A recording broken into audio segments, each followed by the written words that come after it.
The bread was gone, but its warmth lingered in Katniss's throat, as if the fire that baked it still lived inside her. Each swallow carried more than hunger. It carried memory, fear, and something dangerously close to hope. Outside, the rain had finally stopped. The ground steamed softly, releasing the scent of wet earth, ash, and soot into the cold air. The world moved on, unaware. People passed by without a glance, seeing only 2 burnt loaves thrown to the mud, nothing more.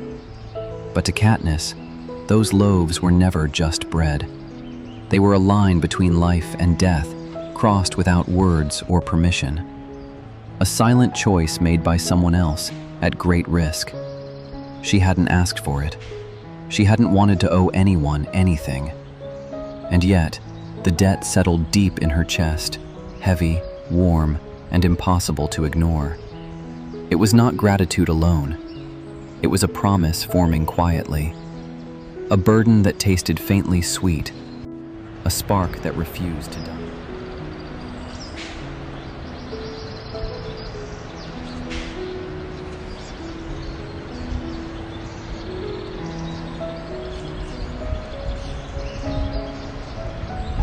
Dawn arrived not with light, but with a slow bleed of gray across the horizon.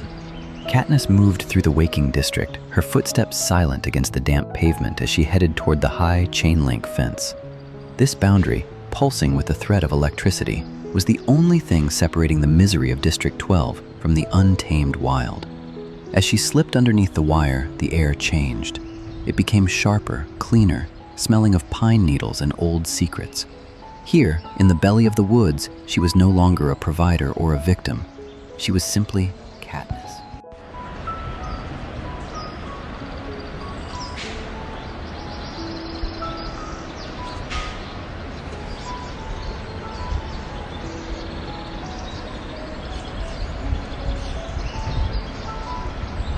A shadow moved among the oak trees, familiar and steady. Gale Hawthorne was already there, leaning against a trunk with the effortless grace of a predator. If Peeta Mellark was the warmth of a morning bakery, then Gale was the sharpness of a winter blade and the unyielding chill of a mountain wind. He was her kin in every way that mattered, bound by the same scars, the same anger, and the same desperate hunger. Gale looked at her. His eyes scanned her face, searching for any sign of the girl who had almost collapsed yesterday. And he knew something within her had shifted.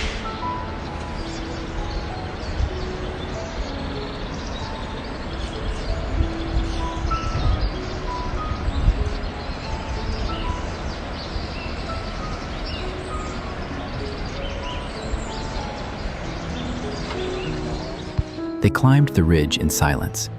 Eventually, they settled on a large, moss-covered rock that overlooked the valley below.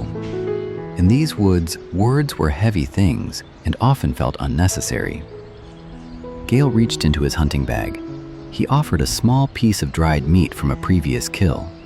Katniss accepted it with a single nod. They sat there, 2 sentinels watching the mist roll over the coal mines. But even in this sanctuary, Katniss found her mind drifting back to the town.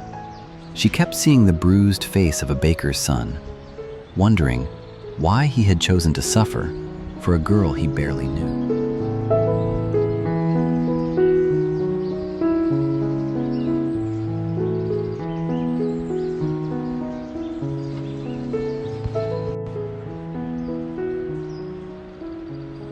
Gale began to speak. His voice was low and vibrating with a familiar, dangerous fire. He talked about the capital's cruelty, about escaping into the wilderness, and his absolute hatred for the system that kept their families starving while others feasted. To Gale, the world was a map of black and white. You were either the hunter or you were the prey. He didn't understand the concept of pointless kindness or quiet mercy. He didn't know that in Katniss's world right now, a simple piece of bread had become more powerful than any arrow he had ever carved.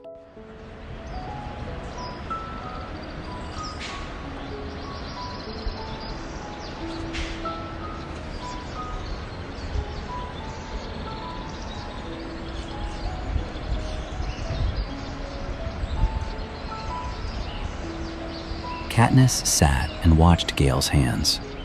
Rough, calloused, and stained with the dark dust of the mines. They were strong, capable hands that knew how to survive and how to kill to protect those he loved. But unbidden, the memory of other hands flashed in her mind. Hands covered in white flour, hands that trembled as they cast life-saving bread into the mud. One pair of hands represented the cold reality of survival, while the other represented a fragile humanity. She felt torn between the two, a bridge stretching between two very different worlds.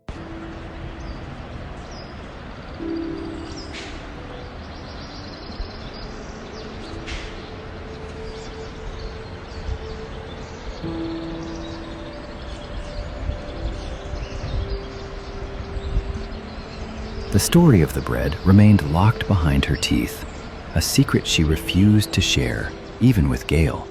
There was something so fragile about that moment in the rain, as if speaking it aloud would shatter its magic. She felt a twinge of guilt, as if her silence was a form of betrayal to the boy who shared her woods. But she also felt a need to protect the baker's son from Gale's cold and logical judgment. Some things were meant to be kept in the dark, a place where they could grow undisturbed by anyone else.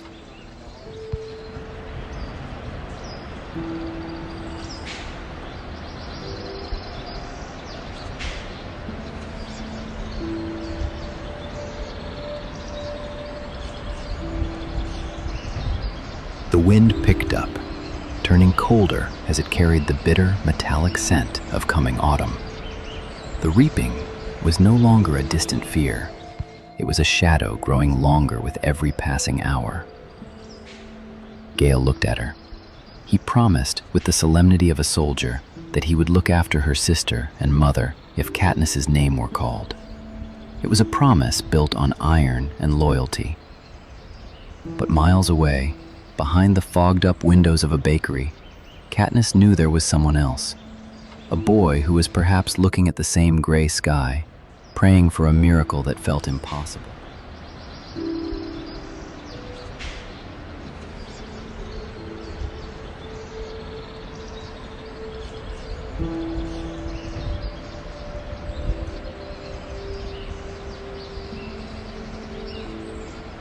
Standing between the forest and the town, Katniss felt like a stranger to herself. Gale was her anchor in the shadows of the trees, the one who taught her how to fight and how to hate.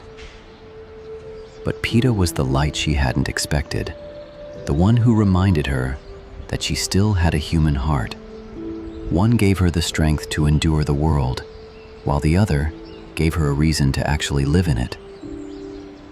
The conflict was quiet, a dull ache in her chest that she couldn't quite name. She realized with a pang that she was no longer the girl she used to know.